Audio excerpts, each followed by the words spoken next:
Hello, greetings and good evening, everyone. This is Annie M. Kidvai, and thank you very much for stopping by to this YouTube channel.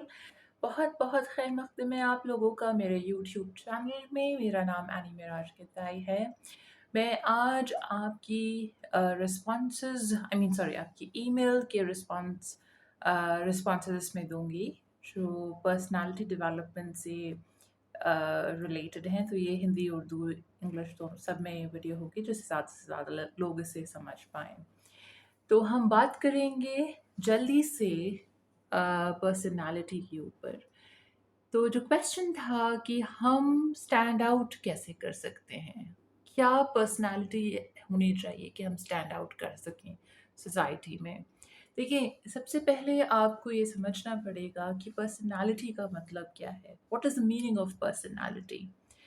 Personality development का मतलब नहीं होता कि आप अच्छी fluent English में बात करें। पर्सनालिटी का मतलब नहीं होता कि आप बहुत महँगे ब्रांड के कपड़े पहने या आपका अपीयरेंस बहुत डिफरेंट होना चाहिए। ये सब पर्सनालिटी में नहीं आता। ये मैंने पहले भी बात की है, आप चाहें तो जाएँ और मेरे यूट्यूब चैनल पे चेक करें उन वीडियोज़ को। पर्सनालिटी को मैं बहुत आसान लफ्ज़ों में और रियलिस्टिक एग्ज़ाम्पल में आपको समझाने की कोशिश करती हूँ। देखिए, जिस सोसाइटी में हम रहते हैं, जिस दुनिया में हम रहते हैं, वहाँ पर आपका रेफ़रेंस पॉइंट क्या है? आपको सबसे पहले आइडेंटिफ़ाई करना है कि आपका रेफ़रेंस पॉइंट क्या है। जब आप आइडेंटिफ़ाई कर लेंगे कि आपका रेफ़रेंस पॉइंट क्या है, तो उसके अतराफ़, उसके इर्द-गिर्द जो लोग हैं, उन्हें आइडेंटिफ़ाई करिए। और हमेशा ये समझ के चलिए कि हमारे एतराफ़ जो लोग हैं वो हमसे ज़्यादा स्मार्ट हैं, हमसे ज़्यादा स्किल्ड हैं, उनके पास हमसे ज़्यादा रिसोर्सेज़ हैं, उनके पास हमसे ज़्यादा नॉलेज है, ज़्यादा एक्सपीरियंस है। जब हम अपने एतराफ़ लोगों को इस नज़रिए से देखते हैं तो हमें ये समझ में आता है कि हमारे पास हमेशा सीखने का रूम होना चाहिए। हम हमेशा इस कैपेसिटी, इस कैपेबिलिटी भी होने चाहिए कि हम सीख सकें। जब तक हमारे अंदर लर्निंग कैपेबिलिटी होगी तब तक हम ग्रो करेंगे। जहाँ लर्निंग कैपेबिलिटी ख़त्म हो जाएगी वहाँ ग्रोथ ख़त्म हो जाएगी। तो ये समझना बहुत ज़रूरी है कि आपका रेफ़रेंस पॉइंट क्या है। फिर आपको ये समझना है कि जब लोग हमसे ज़्यादा पावरफुल हैं, हमसे ज़्यादा अच्छी पोज़ीशंस पे हैं, हमसे ज़्यादा नॉलेजेबल हैं, हमसे ज़्यादा स्किल्ड हैं, हमसे ज़्यादा रिसोर्सफुल हैं, हम सर्वाइव कैसे करेंगे? ये दुनिया जो है, अगर मैं रियलिस्टिक लफ्ज़ों में बात करूँ तो unfortunately survival of the fittest की तरफ हो जा रही है। तो जब हम सर्वाइवल ऑफ फिटेस्ट की ह्यूमन स्पीशी में बात करते हैं, तो यहाँ पर हमें 2 चीज़ें समझनी हैं। यहाँ 2 तरह के लोग सर्वाइव करते हैं। एक डार्क साइकोलॉजी के लोग जो मैनिपुलेट करना जानते हैं, जो लोगों को समझते हैं, मैनिपुलेट करते हैं और ये समझ के चलते हैं कि हमें उनसे कैसे एडवांटेज लेना है, कैसे हम उन्हें रीड आउट कर कर अपने लिए बेनिफिशियल बना सकते हैं या हमें उनसे जो चाहिए हम वो कैसे पा सकते हैं, कैसे हासिल कर सकते हैं। तो ये डार्क साइकोलॉजी और मैं इसमें यकीन नहीं रखती क्योंकि ये अनएथिकल बिहेवियर होता है। ये पॉजिटिव बिहेवियर नहीं होता और ये कहीं न कहीं टॉक्सिसिटी और मैनिपुलेशन की तरफ जाता है। दूसरा हमारे पास ऑप्शन होता है कि हम अपनी पर्सनैलिटी को डेवलप करें। हम अपने अंदर वो स्किल्स, वो टैलेंट और उस नॉलेज को अपने अंदर डेवलप करें जो हमें लोगों के बराबर या हमें उनसे बेहतर बनाती है। अब आप एक ही क्लास में पढ़ते हैं, एक ही सब्जेक्ट पढ़ते हैं, एक ही टीचर आपको वो सब्जेक्ट पढ़ाती है या पढ़ाता है, ठीक है? आपको बराबर स्किल्स हासिल होती हैं, लेकिन आप स्टैंड आउट कैसे करते हैं?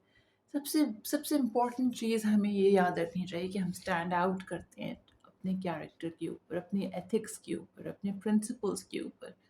तो ये भी पर्सनैलिटी का एक पार्ट है, ये एक हिस्सा है कि हम दूसरों के मुकाबले मुख्तलिफ और बेहतर कैसे बन सकते हैं? क्योंकि यहाँ पर कॉम्पिटिशन है, द वर्ल्ड इज़ कॉम्पिटिटिव। आपको अपने आप से कॉम्पिटिशन करना है। जब आप अपने आप से compete करते चले जाएँगे, तो आप अपने आप से अपने पहले वर्ज़न से बेहतर बनते चले जाएँगे। इवेंचुअली आप अपने ऊपर इतना फ़ोकस्ड रहेंगे कि आप अपने आप को पहले से इम्प्रूव करते जाएँगे और आप में हमेशा लर्निंग कैपेबिलिटी और कैपेसिटी रहेगी। जहाँ लर्निंग कैपेबिलिटी, कैपेसिटी आपके अंदर ख़त्म हो जाती है, वहाँ आपकी ग्रोथ ख़त्म हो जाती है। तो ये हमेशा याद रखिए कि पर्सनैलिटी डेवलपमेंट के लिए ये सबसे ज़्यादा ज़रूरी है कि हम अपने अंदर सीखने की क्षमता यानी लर्निंग कैपेसिटी या कैपेबिलिटी को बिल्ड अप करें। जब हम वो बिल्ड अप करते हैं, डेफ़िनेटली हमारे अंदर इम्प्रोवाइज़ेशंस होते हैं। अब मैं बात कर रही थी कि आप वर्ल्ड को, दुनिया को कैसे फ़ेस करते हैं। आपको एक्सपीरियंसेस होते हैं मुख्तलिफ तरह के। आपने एक बच्चे को देखा है जब वो छोटा बिल्कुल बेबी बेबी होता है, एकदम फ्यू मंथ्स ओल्ड, तो वो क्रॉल करता है। फिर वो क्रॉल करते करते वो खड़ा होना सीखता है, और जब वो खड़ा होता है तो वो डगमगाता है, लड़खड़ाता है, कहीं पे टकरा जाता है, गिरता है, संभलता है, फिर वो चलना सीखता है। हमारी पर्सनालिटी जो है, हमारी शख्सियत जो है, इसी तरह से फॉर्म होती है। जो हमारे अतराफ लोग होते हैं वो हमें अच्छे बुरे एक्सपीरियंसेस देते हैं, हम उनसे सीखते हैं। ये बहुत ज़रूरी है हमारी पर्सनालिटी के लिए, क्योंकि हम जब तक कोई चीज़ को हम फील नहीं करेंगे, ये हॉट है, ये कोल्ड है, हमें पता कैसे चलेगा। We are humans and we are explorers. एक बच्चा भी जब चलना सीखता है और सेंसेस डेवलप करता है अपने अतराफ, तो वो टच करके, फ़ील कर कर उन एक्सपीरियंसेस को अपनी मेमोरी में शामिल करता है, और उसकी मेमोरी में वो चीज़ें स्टोर होती जाती हैं, सबकॉन्शियसली एंड कॉन्शियसली, और उसी के बेसिस पे उसकी शख्सियत जो है डेवलप होती चली जाती है। इसी तरह से हम लोग भी जो हमारी पर्सनैलिटी को हम मोल्ड करते हैं, शेप करते हैं, इसी वे में करते हैं। तो आई होप आपको मेरा रिस्पॉन्स पसंद आया हो। I don't want to be too lengthy. Thank you so much for watching this video. Do give your feedback and have a great day.